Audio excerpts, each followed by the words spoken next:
Hey y'all, I'm Brooke Hoover, a Louisiana native, actor, writer, and comedian. I've lost 100 pounds through diet and exercise, or shall I say, lifestyle changes. My 20-year and counting health journey has taught me that just like taking a diet pill for weight loss, body positivity doesn't magically happen overnight. I'm working on regaining my self-esteem and rekindling my love affair with Cajun and Southern comfort food in a healthier way, all the while juggling eating as clean as I can, reestablishing myself in the entertainment industry, which, as we know, is historically fat-phobic, all the while showing my inner fat girl some love. That's fat with a PH. Pretty hot and tempting. Let me tell y'all a tale or two. Hey y'all, it's Brooke with the Who's Dat Fat Girl podcast, and I appreciate everyone who's listening so much. I really do, y'all. I had a lot of overwhelm over the past couple of weeks, and I needed to take a mental health break. I don't like the term self-care because it sounds so, new age and self-indulgent. And I don't mean new age like hippy dippy stuff. I love hippy dippy stuff. I mean, like, it's like this new term, like Ariana Grande, not Ariana Grande, Ariana Huffington had said sleep is so important. Duh. It doesn't take a rocket scientist to know that sleep and saying no to BS is super important. But like, she coined the term, whoever coined the term self-care. Thank you. I mean, I've been doing it since 1981, since I was born. Sometimes I just kind of hibernate, and I needed to bring out the bear in me and to hibernate. And I would apologize to y'all and say, oh, I'm so sorry I took a week off. But no, I don't think you should really apologize for stuff like that. Yes, apologize if you accidentally hit your microphone. It is important to apologize to your microphone when you hit it. But if you need to do you for a week or two or more, or a year or 7 years, don't apologize to people for that. So I'm not apologizing, but I am grateful to those of y'all who are listening, even if this is just your first time listening, and most especially to those of y'all who have been along for the ride for the past, at this point, 6 months for listening to me. Y'all are the ones who help me keep on keeping on when the going gets tough. So on that note, we're going to completely switch gears, and we are talking about 4 plant-based quickies, the summer edition. So when people ask me what my secret to losing 100 pounds is, there is no secret. As we now know, if you've been listening to my podcast or if you've been living under a rock, but there is something that did work. It's not that it's a secret. It's just something did work over all of the things that did not work. For me, is not eating after 5 p.m. And actually in the past couple weeks, I haven't been eating past 4 p.m.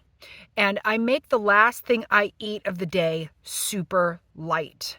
And honestly, doing that wasn't primarily or solely to lose weight. It was just to feel better overall. So there's that whole thing. You've probably heard it. If you haven't, I'll tell you about it. It's for breakfast, eat like a king. Lunch, eat like a commoner, and for dinner, eat like a pauper. And while I don't really love that expression because it's about the, caste system and social hierarchy, I do like the overall message. And there are a lot of thoughts that people have that I myself have on intermittent fasting, but that's basically what I do. And it's not to starve myself, but it's because unless I'm working, I have the sleep habits. I have the circadian rhythm of a farmer. So I sleep from like 9 p.m. to 5 a.m. So I really shouldn't be eating past 4 or 5 p.m. anyways. Now, if you stay up later and wake up later, you have to adjust that. But overall, my point is, do not have a heavy dinner. And to my friends who want me to meet up for dinner, it's not going to happen unless we're having like Greek yogurt at the Chobani Cafe at 4:44 p.m. I have not been to the Chobani Cafe in Soho, but I really want to go. And so I wouldn't do well in Europe because with my current eating patterns, they eat so super late. It makes me nauseous just thinking about like eating a heavy steak in Madrid at 9 p.m. But I would love to go to Madrid. Anyways, I digress. So in episode 4, I gave y'all my just overall 3 easy plant-based quickies, my go-tos. And I realized there's something about summer and summer eating I love because it doesn't have to involve a lot of time or a stove. I mean, in fact, it shouldn't unless you want to be sweating like a beast. It just requires some meal prep. Okay, a lot of meal prep. And all right, a few of these recipes I'm going to throw at y'all do have some cooking, but once it's cooked, you're good to go. So for starters, this requires no cooking. It's something called Texas Caviar, and it's just basically like a black-eyed pea salad. And I love, love, love black-eyed peas.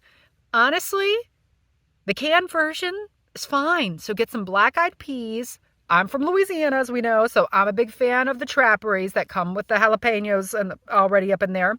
Also, you can get some black beans, rinse those bad boys out, get some cilantro, chop up some red and green peppers, some red onion, some red wine vinegar, or I'm a big fan of apple cider vinegar on everything, olive oil, pepper, and salt if you use it. I personally try to avoid salt unless you really need it. We'll talk about that in a little while. Sometimes you really do need salt. You probably can avoid salt in this recipe.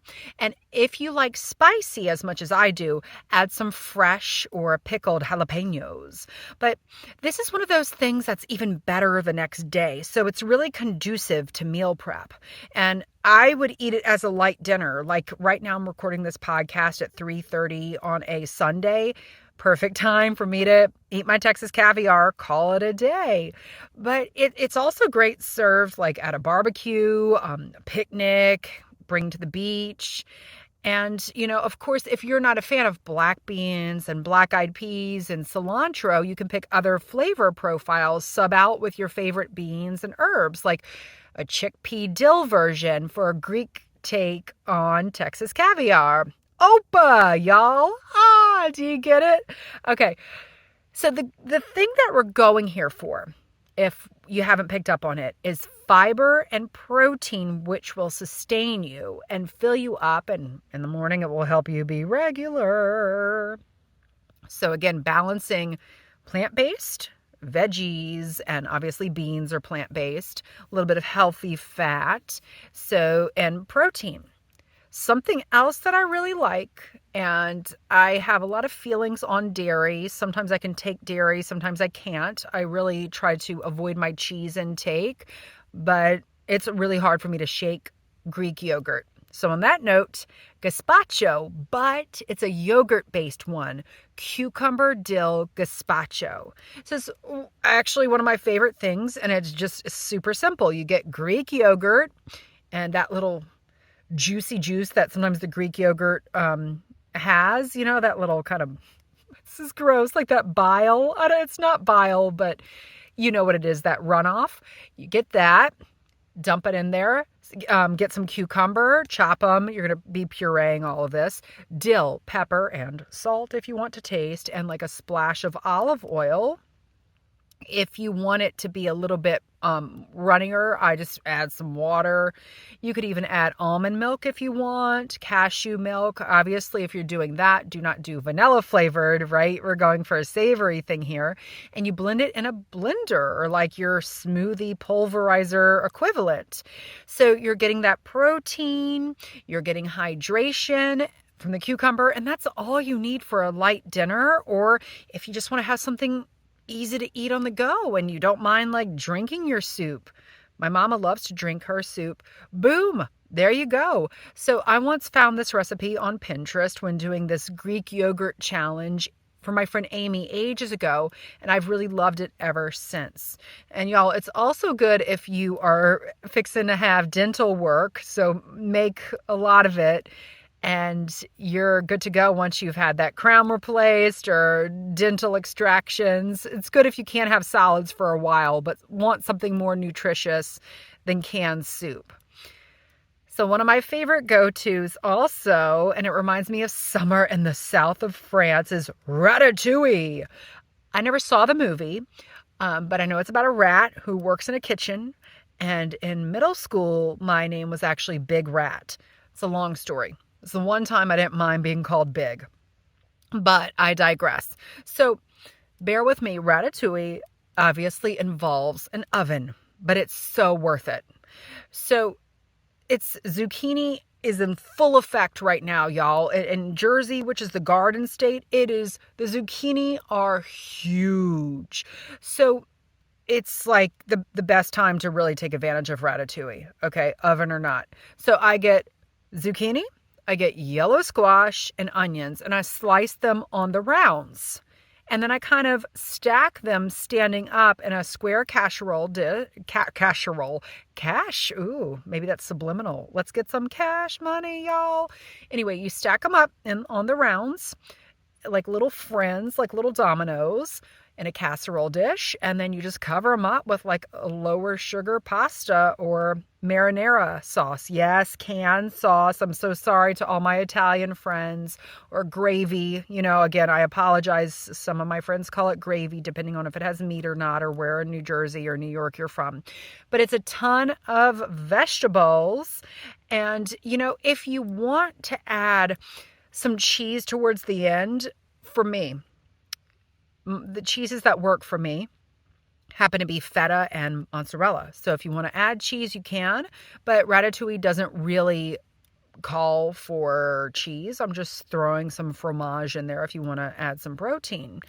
So as far as seasonings and herbs in this bad boy, I like just like an Italian seasoning blend. But if you want to go crazy, put in some fresh basil, oregano up in there. This is just totally a comfort food for me that's right in season. It's ripe. And it's really great to eat when you don't know what the heck else to eat. I actually made a big batch of it a couple weeks ago, and I had like dinner for 4 days, you know? And if you also remember from my episode 3 plant-based quickies, I love a good zucchini noodle pasta, and this is basically just that. So here's a tip. We're going to talk about salt. I had said I avoid salt. However, in vegetables that are very watery, such as zucchini, such as yellow squash, you got to salt those bad boys. And other waterlogged veggies, otherwise you're just going to get like extra juicy, extra watery mess. I have seen the difference. I have experimented with this. Salt your zucchini, y'all. And if you want to slice those zucchini or squash and onions on the round extra thin, and if you're afraid of a mandolin like I am, my best pal Danny Campos, he does Pampered Chef, and he has a wonderful product for sale, and it's basically a safety mandolin. It's so easy and simple. On my Instagram page and on my website, brookehoover.com/podcast, I will be posting a link where you can get this mandolin, and it's wonderful for all your plant-based recipes. I'm giving Danny a plug because I love him. I believe in the products he sells, and I believe in him as a friend and as a person. And so even though I do like 3 things in threes for the rule of comedy and just balance, there is a 4th because my mama, she recently had a little surgery, a little procedure as we call it, and she was craving it. Potato salad. And this is not your church lady's potato salad. Ugh, I cannot stand any of those salads. No way for me. And I know all my friends, especially my Southern friends right now, probably want to kill me. But no, I am bougie. I'm actually not bougie, aside from the fact that the only mayonnaise I will touch is aioli. So what I do for my potato salad, yes, we have to use the stove, but then it's like one and done, you know. You boil some Yukon Gold potatoes. These are my personal favorite, in a Himalayan salty pot of water. So make like a salt bath for those bad boys. So you chop them, leave the skins on once they've boiled. I like to leave the skins on because that's the nutrient, right? And they're good, especially on the Yukon Gold. Oh, they're so buttery and wonderful. Add a little pepper, dill, and Greek yogurt. I personally don't add salt again because they've been soaking and boiling in that salty water. Add a little dash. Add a dash of olive oil and a little apple cider vinegar. And boom, you got some protein. And yes, you got some carbs. And I know, there's a lot against white carbs, right? But there's one thing I won't give up. I gave up white pasta. I gave up white rice. I gave up white bread. But I won't give up potatoes. So y'all remember Denise Austin used to talk about potatoes from Idaho with that raspy voice. I'm not even going to try to imitate Denise Austin. But Denise Austin, fitness guru. Potatoes are fine for you, y'all. They come from the ground. It's okay. And my mama won't eat any of the other 3 plant-based quickies I gave earlier.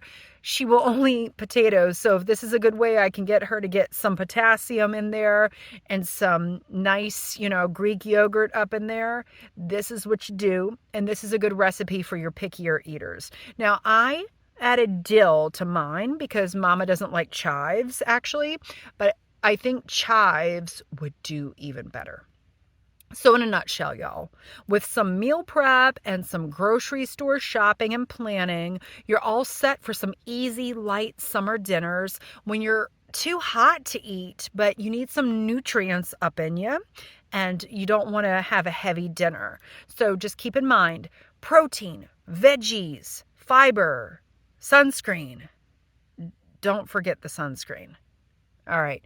Well, I hope you like these recipes. I hope they help inspire you to create some more. And as always, again, I'm going to thank y'all again from the bottom of my heart. I mean it, for listening. Thanks so much for listening, y'all. It is my hope to inspire, uplift, and entertain you with this Who's Dat Fat Girl podcast. So, if you're hungry for more, you can book me to speak or perform my solo show that inspired this podcast, Fat Girl Costumes, written by yours truly and directed by Brian Lady at your virtual or in-person event. Please visit brookehoover.com/fluffybuttproductions or email me at contactbrookhoover@gmail.com for more info. And let's follow each other on Instagram. I'm at Brooke Hoover, and the O's in my name are not the letter O, they're zeros. Not because I want to be a size 0, but because I guess I'm just so clever with my late 90s Yahoo self. And if you like this podcast, which I really hope you do, please give me a 5-star rating and write a review on Apple Podcasts. And most importantly, share this with your friends, family, and other people you may know who are as fat as we are. That's fat with a PH.